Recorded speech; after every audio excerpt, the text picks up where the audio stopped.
सहनाववतु सहनौ भुनक्तु सह वहै तेजस्विनावधीतमस्तु मा विद्विषावहै। ॐ शान्ति शान्ति शान्तिः। समस्तजनकल्याणे निरतं करुणामयं नमामि चिन्मयं देवं सद्गुरुं ब्रह्मविद्वरं। हरिः ओं श्रीगुरुभ्यो नमः। हरिः ओं। हरि ओं। छांद ध्यान श्लोक। अतुलितबलधामं हेमशैलाभदेहं दनुजवनकृशानुं ज्ञानिनामग्रगण्यं सकलगुणनिधानं वानराणामधीशं रघुपतिप्रियभक्तं वातात्मजं नमामि। मनोजवं मारुततुल्यं बुद्धिमतां वरिष्ठं वातात्मजं वानरयूक्तमुख्यं श्रीरामदूतं शिरसा नमामि। श्रीरामदूतं शरणं प्रपद्ये। We'll chant the Hanuman Chalisa. Okay. Shri Guru Charana Saroj Raj Nij Man Mukur Sudhari Barnau Raghuvar Bimal Jasu Jodayak Falachari Buddhihina Tanu Janike Sumira Pavan Kumar बल बुद्धि विद्या देहु मही हरहु कलेस बेकार। जय हनुमान ज्ञान गुण सागर जय कपीस तिहु लोक उजागर। रामदूता तुलित बल धामा अंजनी पुत्र पवन सुत नामा। महावीर विक्रम बजरंगी कुमति निवार सुमति के संगी। कंचन बरन बिराज सुबेसा कानन कुंडल कुंचित केसा। हाथ वज्र ध्वजा बिराजे कांधे मूंज जनेऊ साजे। शंकर सुवन केसरी नंदन तेज प्रताप महाजगबंदन। विद्यावान गुणी अति चातुर राम काज करिबे को आतुर। प्रभु चरित्र सुनिबे को रसिया राम लखन सीता मन बसिया। सूक्ष्म रूप धरि सियहि दिखावा बिकट रूप धरि लंक जरावा। भीम रूप धरि असुर संहारे रामचंद्र के काज सवारे। जी आए श्री रघुवीर हर्षि उर लाए रघुपति कीन्ही बहुत बधाई। तुम मम प्रिय भरतहि सम भाई। सहस बदन तुम रोजस गावे अस कहि श्रीपति कंठ लगावे। सनकादिक ब्रह्मादि मुनीसा नारद सारद सहित अहिसा। जम कुबेर दिगपाल जहाते कवि कोविद कहि सके कहते। तुम उपकार सुग्रीवहि कीन्हा राम मिलाय राजपद दीना। तुमरो मंत्र विभीषण माना लंकेश्वर भय सब जग जाना। जुग सहस्र योजन पर भानु लीलो ताहि मधुर फल जानु। प्रभु मुद्रिका मेलि मुख माहि जलधि लांघि गए अचरज नाहि। दुर्गम काज जगत के जेते सुगम अनुग्रह तुमरे तेते। राम दुआरे तुम रखवारे होत न आज्ञा बिनु पैसारे। सब सुख लहै तुम्हारी शरणा तुम रक्षक काहू को डरना। आपन तेज समारो आप तीनों लोक हाकते कापे। भूत पिशाच निकट नहीं आवे महावीर जब नाम सुनावे। नासै रोग हरै सब पीरा सकट जपत निरंतर हनुमत बीरा। संकट ते हनुमान छुड़ावे मन क्रम वचन ध्यान जो लावे। सब पर राम तपस्वी राजा तिनके काज सकल तुम साजा। और मनोरथ जो कोई लावे, सोई अमित जीवन फल पावे। चारों जुग प्रताप तुम्हारा है, प्रसिद्ध जगत उजियारा। साधु संत के तुम रखवारे, असुर निकंदन राम दुलारे। अष्ट सिद्धि नवनिधि के दाता, असबर दीन जानकी माता। राम रसायन तुम्हारे पासा, सदा रहो रघुपति के दास। तुम्हारे भजन राम को पावे, जन्म राव। अंत काल रघुवरपुर जाई, जहाँ जन्म हरि भक्त कहाई। और देवता चित्तन धरई, हनुमत से सर्व सुख करई। संकट कटई मिटई सब पीरा, जो सुमिरै हनुमत बल बीरा। जय जय जय हनुमान गुसाई, कृपा करहु गुरुदेव की नाई। जो सत बार पाठ कर कोई, छूट ही बंदी महासुख होय। जो यह पढ़े हनुमान चालीसा, होय सिद्धि साखी गौरीसा। तुलसीदास सदा हरिचेरा, कीजय नाथ हृदय मंदिरा। कीजय नाथ हृदय महडेरा। पवन तनय संकट हरन, मंगल मूर्ति रूप। राम लखन सीता सहित, हृदय बसौ सुर भूप। सियावर रामचंद्र की जय, पवन सुत हनुमान की जय। उमापति महादेव की जय, बोलो भाई सब संतन की जय। बोलिए श्री सद्गुरुनाथ महाराज की जय।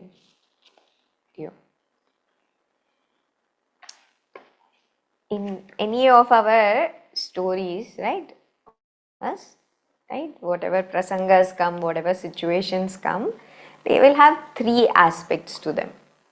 Okay, three aspects. So you will say, what are these three aspects, and why should we know? Isn't a story a story? So, be it the Ramayana, be it the Mahabharata, they are part of the Itihasa Purana. Itihasa as it happened, the history. The history which is being told in this form of Katha. So here when we say that, that there are three aspects to any such prasangas from the Puranas, what are these three aspects? One is that it has some historical significance in terms of a chronological way in which a sequence of events happened, right? So there is the recording of the itihasa, that part of the literature is put. Then the other part is, how does this apply in the world today? Okay, how do I connect this with the present world and its happenings around? So that. And the third is in my own life. From an adhyatmic perspective, in my own life, how does this apply to me? How do I connect this with me, with my inner evolution? Okay. So one is the history part of it, the itihas, as the events happened, and therefore so, right? And then second is from an outer world, external world perspective in present day. How do I observe the same here and now? And third aspect is within me, how am I connecting this, right? So any prasanga, like say if we take, the devas and the asuras, the devatas and the asuras coming together for the Sagara Manthana, where there is the churning going on, right? And in that churning, various things come about. Some are good, some are bad, right? And both the devas and the asuras are out to grab it, right? So if we see, again, these Puranas are how? The Puranas are, they are, Pura Apinava. Those that were ancient, yet yet the same applies now also, right? So if we see in today's contextual world, right, in the world outside, such battles happen even now between the good and the bad, right? There is one party who wants to take forward things in a good way for the benefit of all, and there is one party who is wanting to take the same resources to for an outcome which is not so good, which is much more for one's own pleasure, for one's own benefits, to fulfill one's own desires. And so when we say that there is the devatas, what are we saying? We are saying those that are say working for the good. Whereas when we say asuras, then we say that they are they are those bad elements, right? So these are always battling. Are they battling only outside? Then we say no, they are battling within me also, because I have these tendencies which I know is by inner conviction, I know that they are good values, good virtues, and which always make me go towards that dharmic path of way, right, the righteous path of way. And so too there are those tendencies, okay, it's fine to be lax sometimes, why should we always be so rigorous with ourselves? Relax, there is no one who is watching over you. Do what you want, you are here in this world, enjoy the world, and need to stick to certain these kind of convictions. Who is bothered anyway? So there is also this other side of it, which is pulling us towards the other pleasures. Asuras are those who are, asushu ramante iti. Asushu ramante iti, those that are more having the tendency to go towards the senses. Asushu, right? Those who are pulled towards desires of the senses, they are the ones who are reveling only for those short-term pleasures in this world. They are those asuras, right? So here also, and so too, if we look at the devas perspective, devas is Dyotanaditi Deva. Those by their inner being itself are that which portray or exude that brilliance. They are devatas.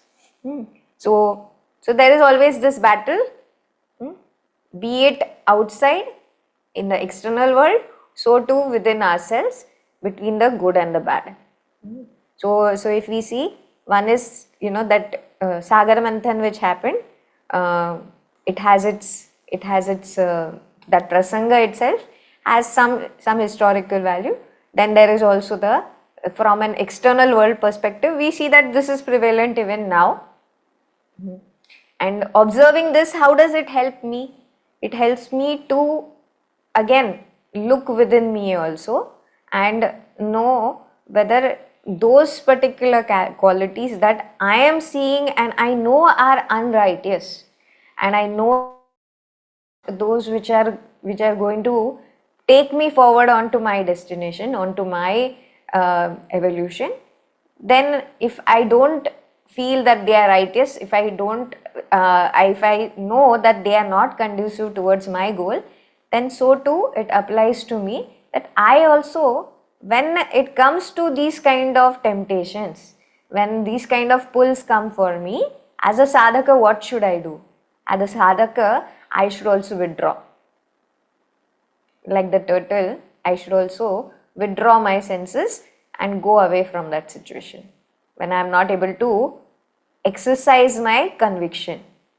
Okay, so here too in the Hanuman Chalisa, how should our approach be? Hanuman Chalisa also, we should try to see how that particular prasanga is, not just a story which is recounting the history. Then too also there is the outer world perspective. How do I connect it with present day circumstances? And then third is from an adhyatmic perspective. how do I apply this learning for myself? So here we had come to this. So we did the Mahavira Vikrama Bhajanangi. We did also the 4th and 5th verse. Vidyavan Guniyachur Prabhu Charitra Sunibe Korasya Ramalakana Sita Manabasya. We saw that. And then the next one is Sukshma Rupa Dhari Siyahi Dekhava Vikata Rupa Dhari Lanka Jarava Bhima Rupa Dhari Asura Samhare Ramachandra Ke Kaj Savare. We'll take up first these two verses. Sukshma Rupa Dhari Siyahi Dekhava Vikata Rupa Dhari Lanka Jarava. So we saw in the previous session also how all of them were gathered on the banks of, on the ocean front, and how then it was decided that Hanumanji is going to be the one who will jump across and go towards Ashoka Vatika. And of course, who had aided them? Sampati had aided them, and he had told them how he could know very clearly that Sita Devi had gone, she was taken, of course, by Ravana to Lanka, and he had kept her as a prisoner in the Ashoka Vatika. So now, of course, Hanumanji had gone across, he flew across and went to Lanka, and there he searched, first what did he do? First he went around the whole of Lanka and he tried to see where it was possible, where is this Ashoka Vatika exactly. And then when he came to this beautiful garden, one Vatika, forest actually, and there he saw that there were very many these Rakshasas were there. There were these Rakshasis also, these female asuras, and they looked very terrible, they were huge in form, and they were not so appealingly dressed also, and and there was this in that whole forest, there was this one beautiful tree under which one very feeble kind of woman was seated over there, and she looked unlike any of those Rakshasis. She had a very beautiful face, and she was dressed in the in those forest clothes, Vanavasi clothes. No jewels around her, and her face was very withdrawn. And she was looking very tired and upset, and there were tears in her eyes. And he said, she is definitely not belonging to these asuras. And she was definitely Ramji's Sita. And to see closely whether it was her or no, he goes on that tree, right? He goes onto that tree, and to do that, of course, now he has to, when he flew and he came, he was in his form where he had become light, and he was Pavanaputra and he could fly and come in. But now when he wanted to go closer and see Sita Devi, he became very small.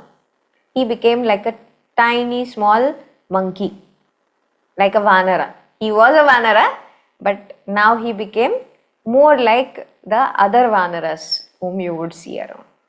And he went and he sat on that tree, and he tried to listen into what she was saying. And he could hear her doing the Ramanama Japa. So even in her, in this piteous kind of a state that she was all the time thinking of Ramji alone. And then, of course, Hanumanji had no doubt in his mind that it is her alone. So what did he do?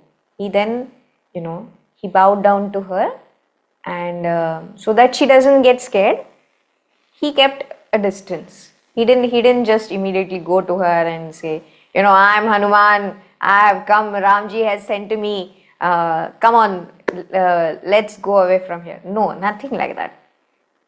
He very clearly remembered what Jamvanji had told him also. Now, what had Jamvanji said? You have to do exactly what Ramji told you. And Ramji had not given very many instructions also. He had just told, take this ring and give it to Sita Ma. And what should you tell her? Tell her that we are aware of where she is and we are in readiness to come and take her. And she should also know that she is being missed a lot, right? So here to Hanumanji goes and he very quietly sits in front of her until, and it is dark and it is almost the day is closed, and so she also suddenly notices him, and she says that, oh, who are you? Oh little Vanara, and she takes him to be like a son, and she says, what are you doing here? And she says, I can't help you in any way, because suddenly a doubt creeps into her mind, because Ravana had been doing many such tricks using his Maya, where he is, sometimes coming dressed as Rama also. Sometimes he also brings the severed head of Rama, saying that here he is dead. Now what are you waiting for? Come, let's get married. No. So Sita, for all these kind of treacherous things that Ravana was doing to her, she was keeping her manobal very strong.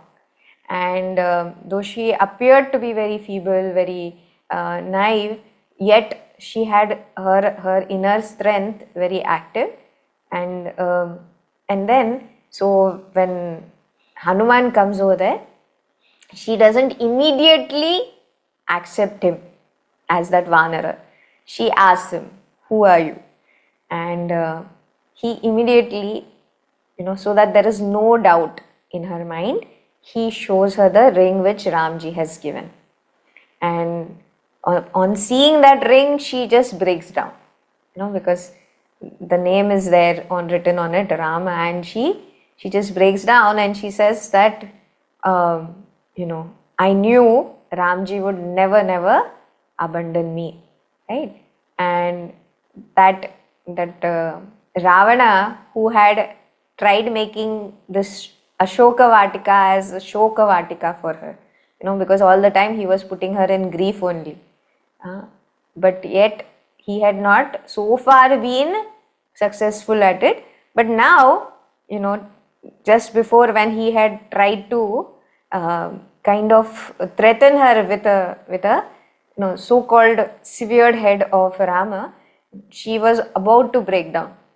And thankfully at that moment only Hanumanji had come over there and shown her this ring, which gave her much hope, which gave her much strength. And she said, okay, I accept that you have come from my Ramji alone, and I know that he is not far behind.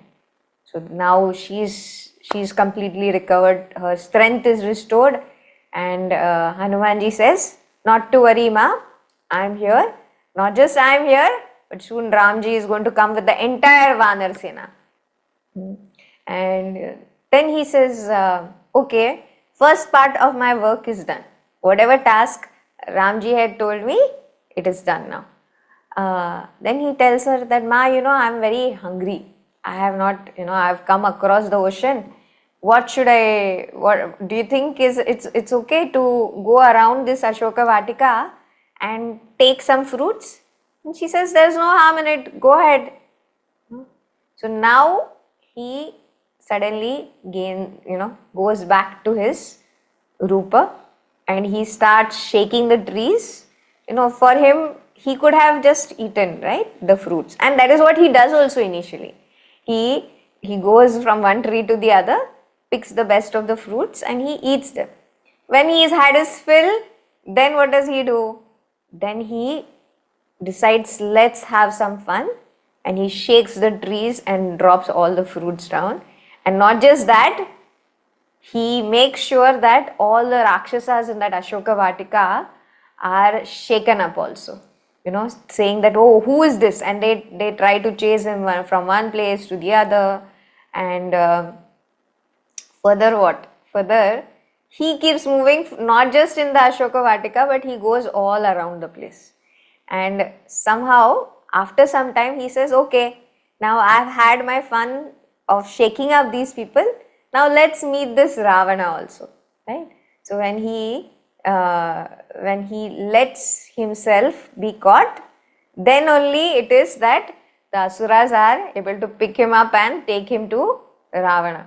And then Ravana says, who is this? Who is this Vanara? From where has he come?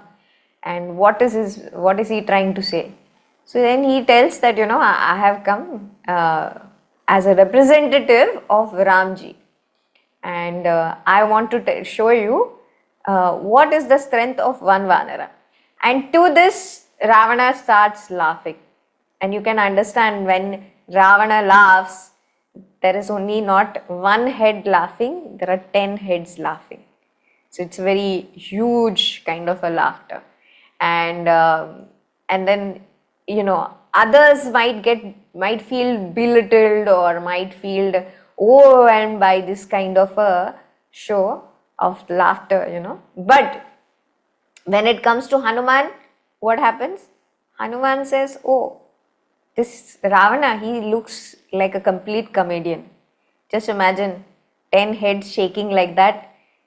If anyone was there, I am completely entertained by it. I am not at all terrified, but I am actually very entertained by this laughter of, Ravana, who is the head of this Lankapuri. So now, seeing this, Ravana gets even more infuriated. He says, what is this? This Vanara, he's such a puny little, animal, and he's trying to challenge me. Chalo, catch his tail and burn it. So now Hanumanji, what does he do? Hanumanji, with the tail, he not only he tries, first he plays, he goes from one place to the other. Then he lets them put fire, lets them set his tail on fire. And he says, okay, you want me to get burnt? No problem. I will make sure that the whole of Lanka also burns with me. And so he goes from one place to the other, jumping here and there. Lanka is set ablaze. And this was Hanumanji's way of putting a mark, just to show Ravana that, okay, I am just one of the Vanaras. There is one whole Sena, one whole army of these Vanaras who is going to come. So you don't know whom you have challenged actually, right? So here also, this verses, right, this 9th and 10th, what are they saying? Sukshma Rupa Dhari Siyahi Dikhava, Bikata Rupa Dhari Lanka Jarava, Bhima Rupa Dhari Asura Samhare, Ramachandra ke Kaj Savari. So first we will see that 9th verse.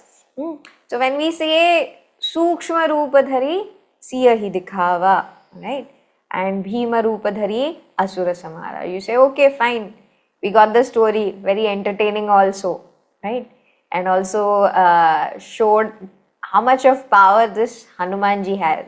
So sometimes he becomes small, so that someone like Sita ji is not too terrified by him. And so too, when it calls for it, he also becomes huge in order to burn that Lankapuri. And Lanka was not small, it was a very prosperous kingdom, right? So therefore, we see that Hanuman has these two aspects, where he has these siddhis to become small when required, to become huge when needed, right? So this seems to be very good, great story, good inspiration. But how does the other two aspects come in over here? That of applying it to the external world or that of applying to me, right? So one is that if we say, even in today's days perspective, right, there are those individuals we might come to see, not just in our life but also in the world scenario also. There are those leaders, there are who when required, to bring in a balance in a situation, what will they do?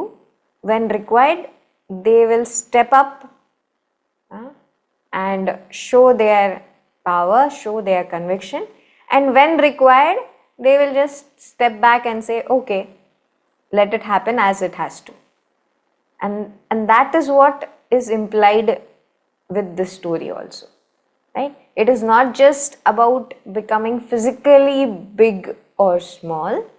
It is also much more to do with when we should show our power, when we should be assertive in the world, when it calls for it, and so too when the situation requires that our opinion, our insistence is going to mar that situation rather than win it for us, then for the greater good of things, one should just step back and let things happen the way they are happening, right? So this acceptance sometimes is going to bring great credibility to us.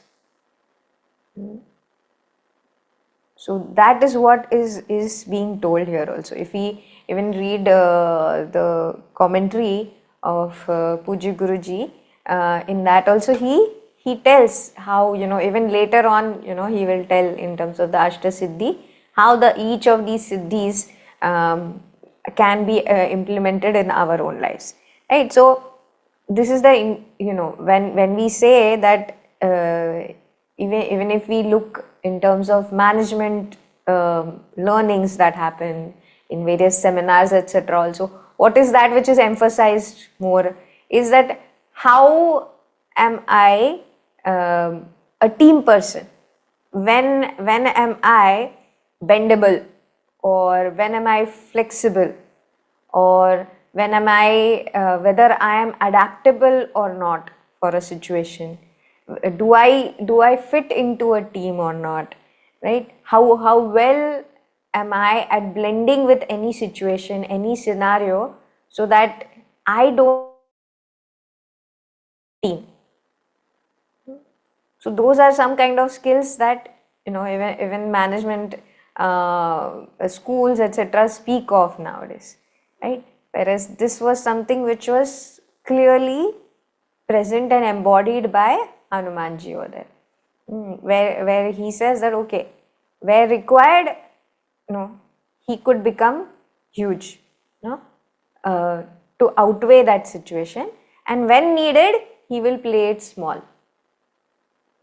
He will not come to the forefront and say that I did it. No, that I did it factor goes at the back.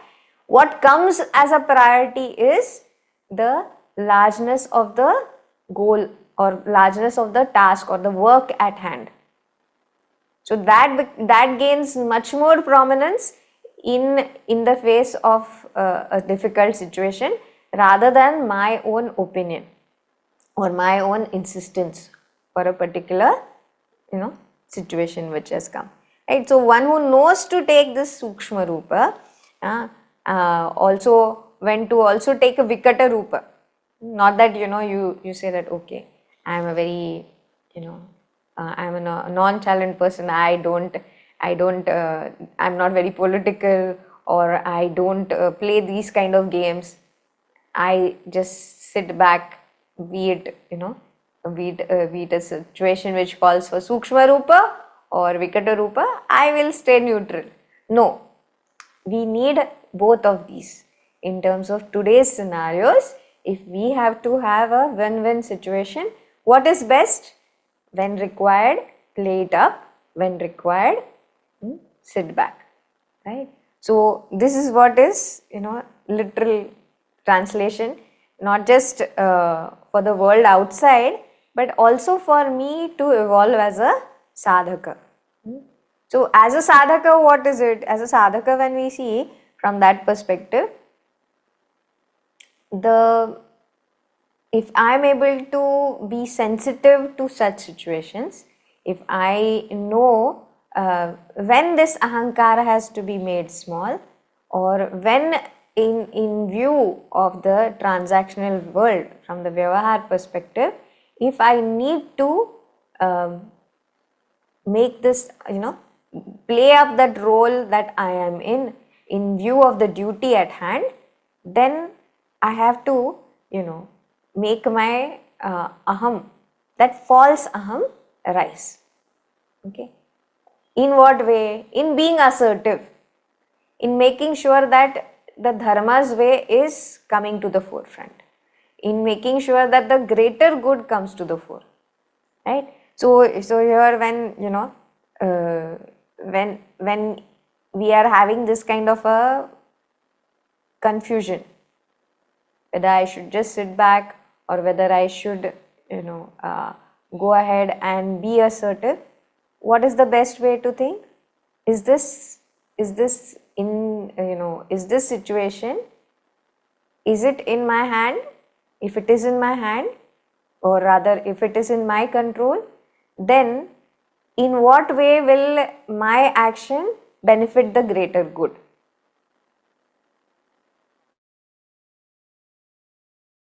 Or is it for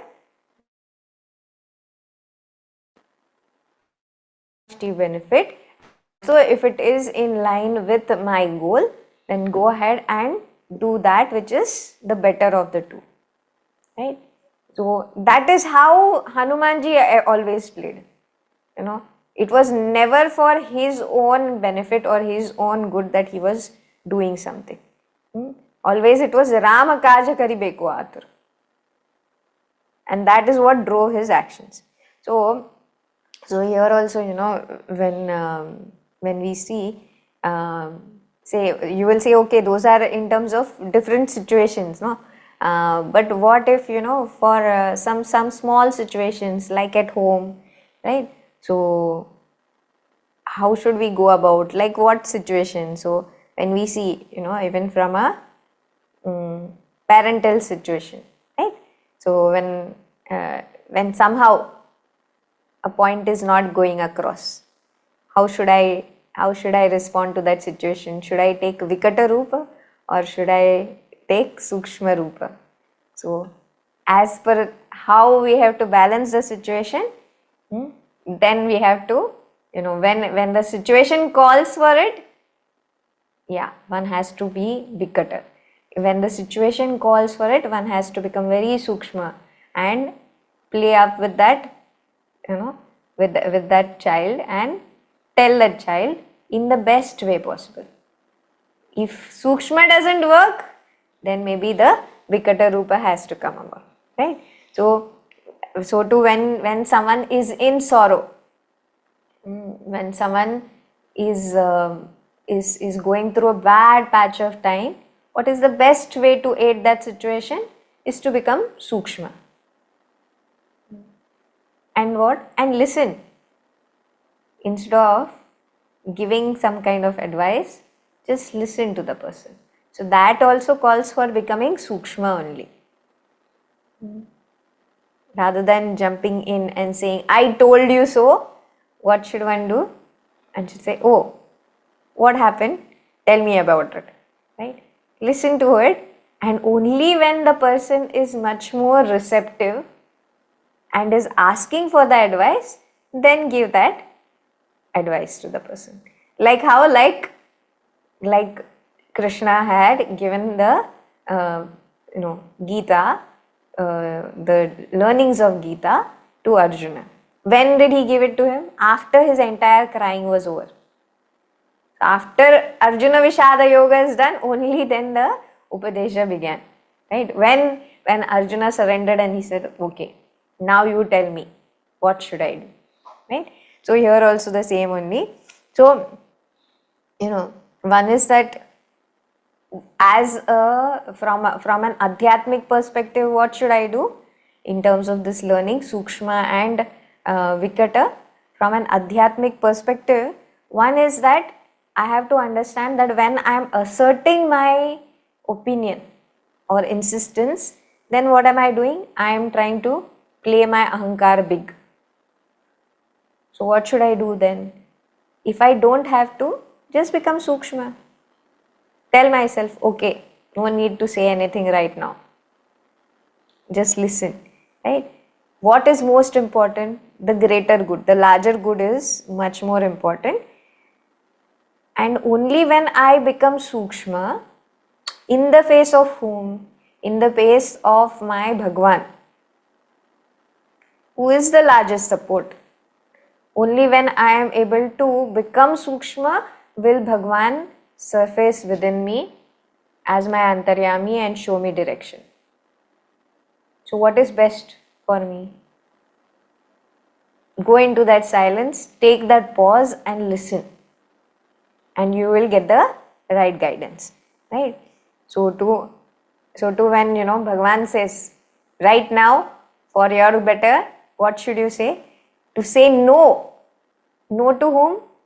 To your mind is important. Then what you should do? Then you should assert that no to the mind in the face of desires. Because it is not just, it is not just that the asuras and devatas are outside of me, those asuras and devatas are within me also.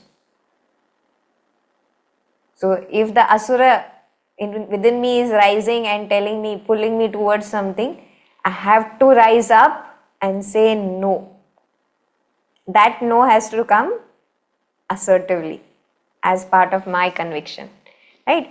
So here also the same, right? And then in the next verse he says, Bhima Rupadhari Asura Samhare Ramachandra ke Kaj Savare. So here one is becoming that Bhima. When you say Bhima, it means large, huge, right? So when he had to face those Rakshasas, how did he face them? By showing his larger form. By showing his terrifying larger form, because when you are facing someone huge and terrible, then it doesn't make sense to fight them showing yourself as a puny person. So he became that Bhima like a huge person when it came to facing such huge situations. It also means it also takes us to this other prasanga which is occurring in the Mahabharata. So we know that Hanumanji, he was there, right? He was there in the Mahabharata also. How was he there? And he was not only there, he was also there on the flag of Arjuna's chariot, sitting right there. And he was sitting very quietly only. He didn't interfere during any of the battle that happened. And he was there on the Dhwaj, and that Dhwaj is called the Kapi Dhwaj. And he also heard the Bhagavad Gita also. Sitting up over there, he was listening to the Bhagavad Gita also, and he was saying sadhu, sadhu, when Bhagwan was saying something good, right? Then too Bhagwan also said, made eyes at him and told, if you are listening, if you are doing Shravana, then you should sit down in front of the Guru, right? Not sit up and enjoy it like you are watching some series over there, right? So Hanumanji was there, and he was also telling how how this battle of Mahabharata was so boring. In the face of what? In the face of what he had experienced during the Ramayana. He said, that battle, my God, you should have seen the kind of weapons that were used, and the various astras and shastras, and the bows and arrows. Each of them were mantrita, means they had some mantra which was empowering each of those bows which was sent. Arrows which was sent.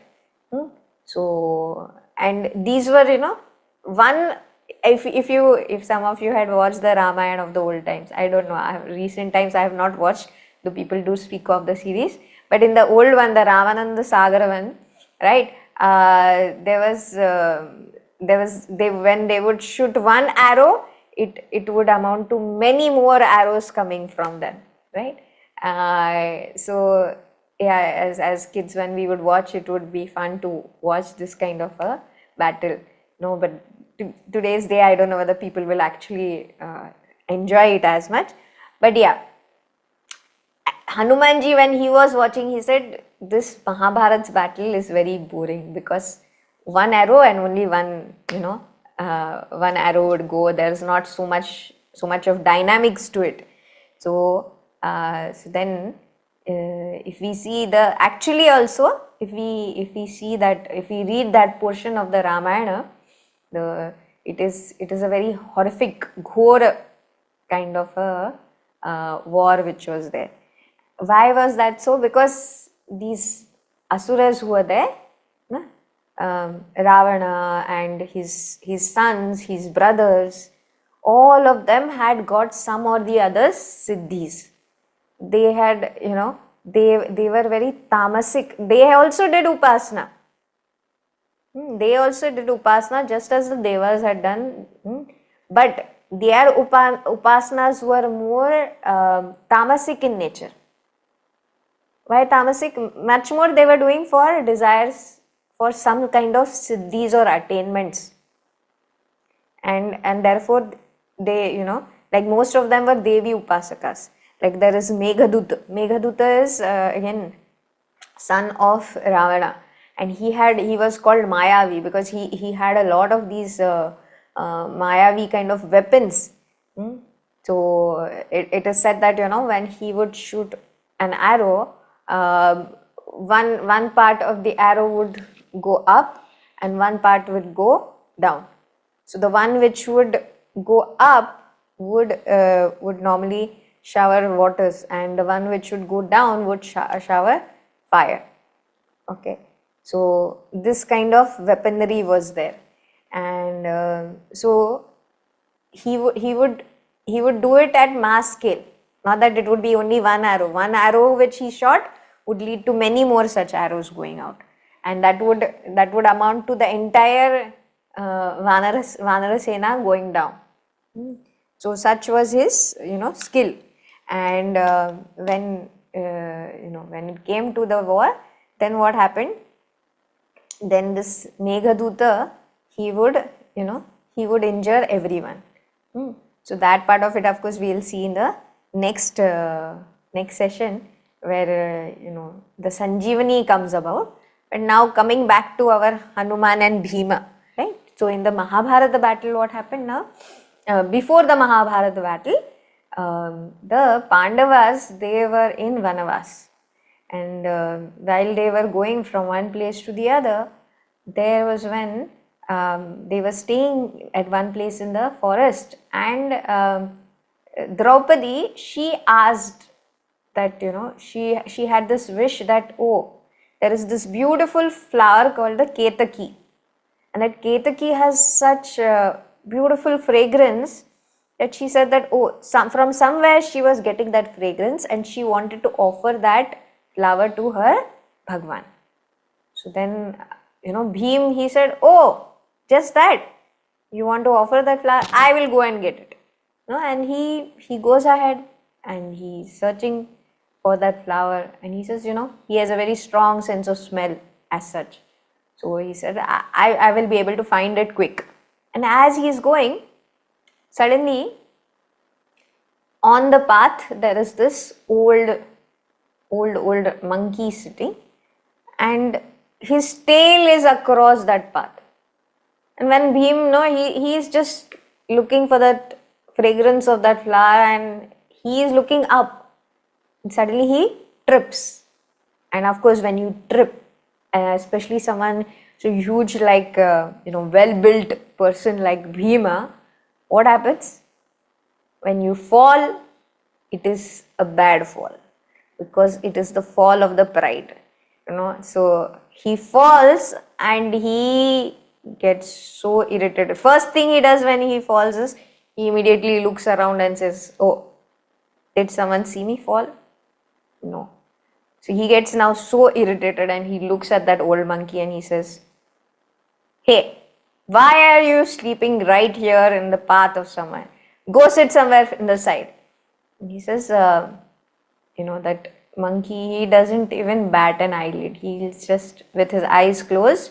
He tells, oh, young warrior, Kshatriya, you are so huge, you are young. I am very old and battered and I don't even have the strength to lift myself. Forget my tail. My tail, can you do one thing? I can't get up. I haven't even had food. There is no nourishment also. If you want to go ahead, why don't you lift? Because I can't do it. I don't have the strength for it. So now, Bhim is so much more irritated, he says. And then, to further add to it, this old monkey says, you should always pay respect. You are a Kshatriya. You should always pay respect to the elders. Especially when they don't have the strength. You are the support of us old people. Like this, he tries to tell him in a very polite way. Now, Bhim, he says, okay, fine, I'll do it. And it's like sometimes when it comes to this strength part of it, especially physical strength, we sometimes underestimate our own power or overestimate our own power, right? Like sometimes we see that, especially when there are kids, we say, such a small little kid, I can lift. Half an hour, 1 hour also I can take that child around. But no, when you go to pick that little kid, then you realize that, oh, that little kid is actually having good amount of of weight and strength. So not very handy as such. So here also when Bhima tries to pull that tail up, he does different poses also, different positions, just as those weightlifters do. Same way he puts his feet apart, tries to lift, not happening. Again he says, okay, maybe I'm standing in the wrong direction, tries to lift, not happening. And by the third attempt, he is so irritated and angry, and he's like, this is definitely not happening.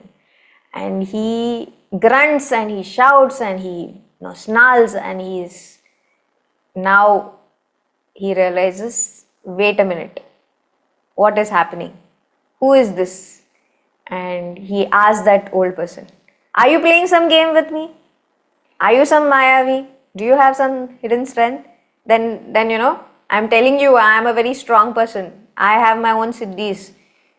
The old monkey says, you have your siddhis, you have your strength. So you decide. You want to go ahead? You want to move my tail? You do it. So now Bhim again he tries, and now this time it strikes him that this old person is not who he says he is. And then he realizes that this is his own, he says, you are my guru only. And rightfully it is who? It is Hanumanji. And then Hanumanji, he says, sure, Bhim, you have to learn one thing.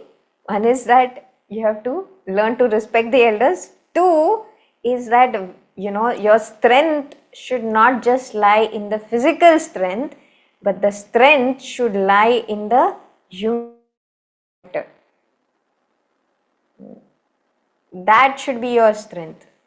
Not just, in that strength that you exude in terms of your physique, but much more in knowing when to become small, when to bow down to someone. So, yes, definitely what is most important, it is our strength here, which is much more important. To know, to gauge a situation, to have that viveka buddhi and use it well where it is required.